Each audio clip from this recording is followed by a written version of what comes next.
अस्सलामुअलैकुम नाज़रीन, JN news HD के साथ मैं हूं नाइला भट्टी। नजर डालते हैं आज की अहम खबरों पर। 4 अगस्त को शहदाए पुलिस डे पर शहीद पुलिस अफसरान और अहलकारों को मरूफ सियासी और समाजी शख्सियत JN न्यूज़ के CEO और रोज़नामा JN पाकिस्तान के चीफ एडिटर जाम नज़ीर अहमद और उनकी टीम का भरपूर खिराज अकीदत।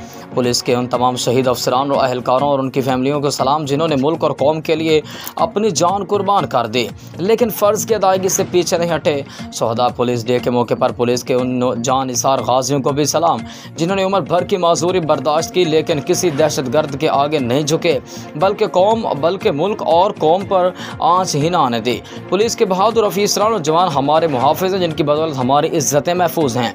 हम सुकून से कारोबार करते हैं और हम सुकून की नींद सोते हैं। मुल्क और कौम की सलामती के लिए जाम शहादत नोश करने वाले शहीद अफसरान और अहलकार सिर्फ फोर्स के ही नहीं बल्कि पूरी कौम के हीरोज़ हैं। पुलिस समेत कानून नाफिज करने वाले तमाम इदारों से वाबस्ता गाजियों और शहीदों पर पूरी कौम को फ़ख्र है, क्योंकि अमन का क़याम उन्हीं गाजियों और शहीदों की कुर्बानियों का ही समर है।